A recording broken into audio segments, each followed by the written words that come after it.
আপনি যে কোরবানি দিবেন নিয়ত করছেন, কবুল হওয়ার কিছু শর্ত আছে। এই শর্তগুলো আপনাকে মাথায় রেখে কোরবানি দিতে হবে। নচেত আপনি টাকা খরচ করবেন, গোশত খাইবেন, এই কষ্ট করবেন ঠিক, কিন্তু আমল নামে কোনো সওয়াব পাওয়া যাবে। এখন আমরা কি গোশত খাওয়ার জন্য কোরবানি দিচ্ছি নাকি আল্লাহর সন্তুষ্টির জন্য দিচ্ছি বলেন? যদি আল্লাহর সন্তুষ্টির জন্যই কোরবানি দিয়ে থাকি তাহলে এই শর্তগুলো আমাদেরকে মাথায় রাখতে হবে। 1 নাম্বার শর্ত, কোরবানি কবুল হওয়ার 1 নাম্বার শর্ত, কোরবানি দিতে হবে ইখলাসের সাথে। কিসের সাথে? ইখলাসের সাথে, আন্তরিকতার সাথে, মুহাব্বত নিয়ে আল্লাহর রাজাবন্দির জন্য কোরবানি দিতে হবে 1 নাম্বার। এখানে যদি কাদের গোলমাল থাকে কোরবানি হবে না। তাহলে কোরবানি দিতে হবে 1 নাম্বার শর্ত কি? ইখলাস। 1 নাম্বার শর্ত কি? ইখলাসের সাথে আল্লাহর রেজাবন্দির জন্য, আল্লাহর সন্তুষ্টির জন্য কোরবানি দিতে হবে।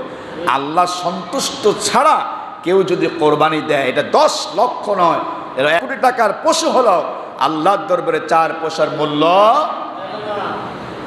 এবার 2 নম্বর শর্ত, কোরবানি দিতে হবে আল্লাহর নামে। বলুন কার নামে? সবাই বলেন কার নামে? কোরবানি দিতে হবে কার নামে? অনেকে বলে যে হুজুর আমার আব্বার নামে কোরবানি, আমার মার নামে কোরবানি, আমার নামে কোরবানি। আসলে নামে কোরবানি না, আমার পক্ষ থেকে আল্লাহর নামে কোরবানি, ঠিক না? আমার আব্বার পক্ষ থেকে আল্লাহর জন্য কোরবানি, আমার মায়ের পক্ষ থেকে আল্লাহর জন্য, আমার পক্ষ থেকে আল্লাহর জন্য, আমার নামে না, আমার নামে না। নাম হবে কার? বলে না, নাম হবে কার? তাহলে 2 নাম্বার শর্ত কোরবানি কবুল হবে, কোরবানি দিতে হবে আল্লাহর নামে। বিসমিল্লাহি আল্লাহু, বলে না বিসমিল্লাহি আল্লাহু আকবার, এইভাবে কোরবানি দিতে হবে। 2 নাম্বার শর্ত, কোরবানি যদি কবুল করাতে হয় আল্লাহর কাছে, 2 নাম্বার শর্ত। 3 নাম্বার শর্ত, কোরবানি দিতে হবে হালাল টাকা দিয়া। কি দিয়া? কথা কয় না, কি দিয়া? দিয়া হারাম টাকা দিয়া কোরবানি দিলে কোরবানি হবে?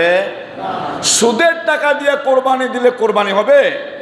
ঘুষের টাকা দিয়ে দিলে, আত্মসাৎ করে নিয়ে আসছেন মানুষ থেকে টাকা, এটা দিয়ে কোরবানি দিলে কোরবানি হবে না। আল্লাহ রাসূল বলছেন লা ইয়াদখুলুল জান্নাতা জাসাদুন গুযিয়া বিল হারাম, হারাম বক্ষণকারীর শরীর জান্নাতে প্রবেশ করবে। এজন্য কোরবানি যদি আল্লাহর দরবারে মঞ্জুর করাতে হয়, হালাল বস্তু, হালাল টাকা, হালাল পয়সা দিয়ে পশু কিনতে হবে, তাহলে কোরবানি কি হবে? কবুল হবে। এবার আসেন 4 নাম্বার কোরবানি কবুল হওয়ার শর্ত, এমন বস্তু দিয়ে কোরবানি করতে হবে যেটা শরীয়ত সম্মত। শরীয়ত সম্মত। ইসলাম যেই যেই পশু দিয়ে কোরবানি করতে বলছেন এগুলো দিয়ে কি করতে হবে? কোরবানি করতে হবে। 1 নাম্বার হলো গরু। 1 নাম্বার কি? 2 নাম্বার উট, 3 নাম্বার মহিষ, 4 নাম্বার ছাগল, 5 নাম্বার ভেড়া, 6 নাম্বার দুম্বা। কয়টা বলছি? এই 6 প্রকার পশু দিয়ে কোরবানি করতে হবে।